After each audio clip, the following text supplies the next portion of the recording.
Saudara, tim gabungan dari Mabes Polri, Polda Jawa Barat, dan Polres Karawang masih berupaya mengidentifikasi korban kecelakaan beruntun yang saat ini berada di RSUD Karawang. Dari 12 korban meninggal, 2 korban berhasil diidentifikasi.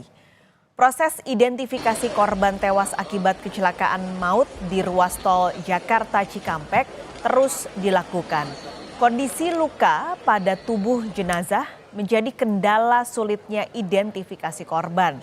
Sementara itu, sejumlah keluarga mulai mendatangi RSUD Karawang untuk memastikan apakah ada anggota keluarganya yang menjadi korban. Salah satu keluarga berasal dari Ciamis yang datang untuk mengidentifikasi korban. Keluarga menduga anggota keluarganya menjadi korban berdasarkan kendaraan yang digunakan para korban untuk mudik dari Bogor menuju Ciamis.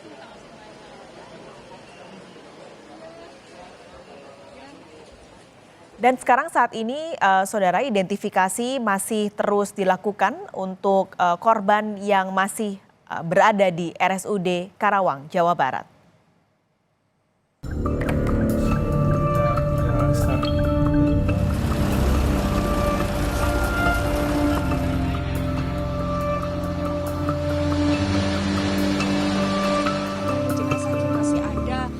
Tabrakan beruntun terjadi di kilometer 58 jalur kontraflow tol Jakarta Cikampek, Karawang, Jawa Barat, Senin pagi. Kecelakaan melibatkan 3 kendaraan, yakni Daihatsu Grand Max, Daihatsu Terios, dan bus Prima Jasa, yang mengakibatkan 12 orang tewas. Sopir bus Prima Jasa menjelaskan, kecelakaan berawal dari mobil Grand Max yang tiba-tiba oleng ke kanan saat berada di jalur kontraflow. Kemudian datang bus Prima Jasa hingga kecelakaan terjadi. Sedangkan mobil Terios menabrak bagian belakang bus Prima Jasa. Usai tabrakan, 2 kendaraan terbakar. Kejadiannya Pak, kita kan ini kontraflow dari arah Jakarta nih, kita ke Bandung enggak.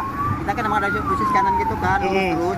Jadi tiba-tiba itu mobil Grand Max itu nyebrang Pak ke saya. Ya saya menghindar, tiba-tiba di depan saya menghindar begini tuh.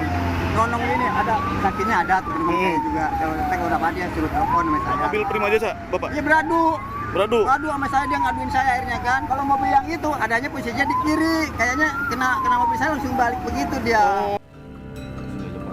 Saat ini, tim dari Polda Jawa Barat dibantu Korlantas Polri telah melakukan investigasi penyebab kecelakaan maut di kilometer 58 tol Jakarta Cikampek.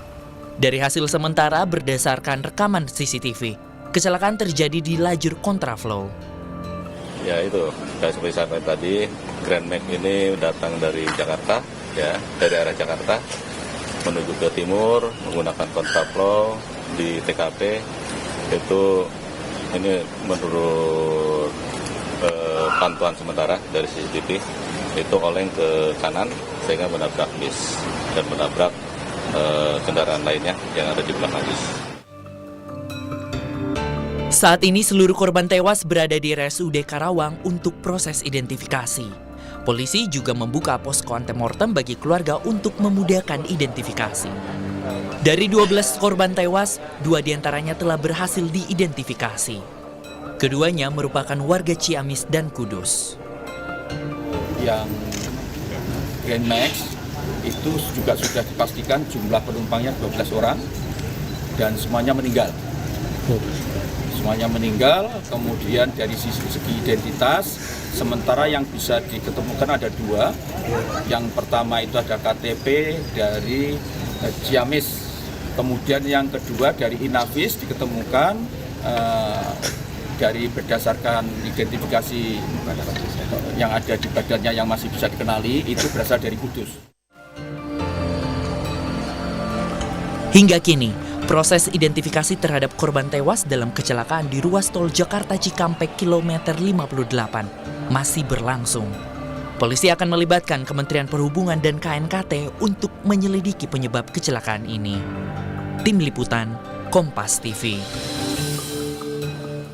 Lebih lengkap tentang proses identifikasi korban dan juga penanganan pasca kecelakaan, kita langsung tanyakan pada jurnalis Kompas TV, Adi Wahadi, saat ini sudah ada di RSUD Karawang, Jawa Barat.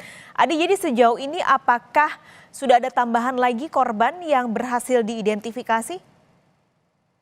Paskalis dan juga saudara, berdasarkan pantauan kami dan informasi yang kami himpun, masih 2 korban yang berhasil diidentifikasi oleh tim Inafis, DVI, dan tim forensik RSUD Karawang. Dan saat ini pantauan kami di lokasi, sejumlah keluarga mendatangi postmortem dan antemortem untuk melakukan pencocokan ciri-ciri korban sebelum dan sesaat sudah meninggal dunia. Dan keluarga ini sudah total ada 7 anggota keluarga dari para korban sebanyak 12. Mereka saat ini tengah melakukan upaya-upaya pencocokan data mulai dari ciri-ciri khusus seperti tanda lahir dan sebagainya, susunan gigi, serta ciri-ciri lainnya bisa dikenali saat korban masih hidup dan tanda tersebut masih dikenali oleh pihak keluarga secara umum. Namun jika langkah-langkah tersebut tidak juga membuahkan hasil mengidentifikasi korban, langkah-langkah berikutnya adalah tes DNA yang akan dilakukan oleh pihak forensik rumah sakit antara korban dan pihak keluarga. Paskalis dan juga saudara, upaya-upaya pencocokan terus dilakukan oleh pihak kepolisian. Saat ini, polisi juga menghimbau kepada seluruh keluarga yang merasa kehilangan anggota keluarganya agar segera melaporkan ke posko terdekat mudik untuk kemudian dibantu melakukan komunikasi dan koordinasi dengan pihak RSUD dan Polres Karawang tentunya. Dari total keluarga yang mendatangi Rumah Sakit Umum Daerah Kabupaten Karawang, mayoritas ini datang dari wilayah Bogor dan wilayah Ciamis. Mengapa demikian? Wilayah Bogor merupakan titik keberangkatan awal kendaraan Grand Max yang mengangkut sebanyak 12 orang, dan Ciamis adalah tujuan akhir dari penumpang yang menumpang kendaraan tersebut. Sehingga kedua wilayah ini terus melakukan koordinasi antara Polres Karawang, Polres Ciamis, dan Polres Bogor untuk kemudian bisa segera mengidentifikasi semua para korban yang saat ini masih berada di RSUD Karawang. Dari total 7 keluarga yang saat ini datang ke RSUD Karawang, pihak kepolisian memberikan pelayanan.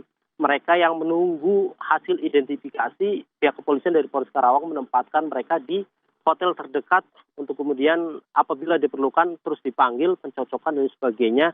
Ini dilakukan untuk memberikan kenyamanan agar kemudian para keluarga korban ini bisa tegar dalam melakukan proses identifikasi pencocokan data selama rangkaian tersebut dilakukan untuk kemudian harapan akhirnya secepatnya ke-12 korban ini bisa teridentifikasi dan bisa dibawa ke rumah duka masing-masing.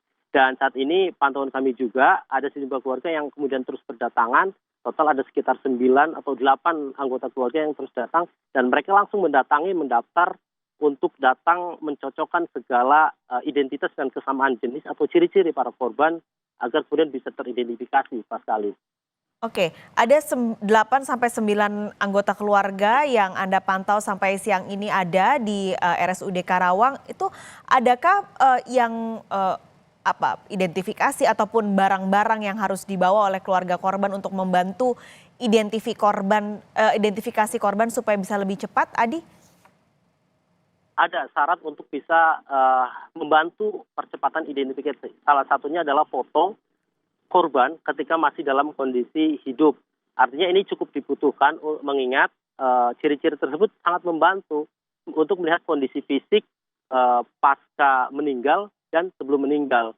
Mengingat kondisi saat ini korban yang cukup sulit dikenali, maka seluruh data kebutuhan yang saat ini dibutuhkan oleh pihak forensik, tim DVI dan lain sebagainya adalah aktif dari pihak keluarga yang terus memberikan informasi terkait ciri-ciri atau tanda dari korban. Dengan aktifnya pihak keluarga memberikan data informasi yang dibutuhkan oleh pihak kepolisian dan tim identifikasi di Rumah Sakit Umum Daerah Kabupaten Karawang ini potensi untuk cepat mendapatkan atau mengungkap data dari para korban ini cukup besar. Karena yang mengenali sehari-hari dengan kondisi sikap tingkah dan kondisi bentuk tubuh seperti muka, rambut, bentuk muka, dan bentuk susunan gigi adalah pihak keluarga. Sehingga hal tersebut sangat dibutuhkan. Untuk itu pihak kepolisian menghimbau kepada seluruh warga yang merasa kehilangan keluarganya, anggota keluarganya sejak kemarin hingga saat ini, agar secepatnya datang ke Rumah Sakit Umum Daerah Kabupaten Karawang untuk kemudian bisa membantu pelaksanaan dari proses identifikasi yang dilakukan oleh pihak kepolisian. Paskalis. Baik, terima kasih laporan Anda langsung dari RSUD Karawang, Jawa Barat, jurnalis Kompas TV, Adi Wahadi.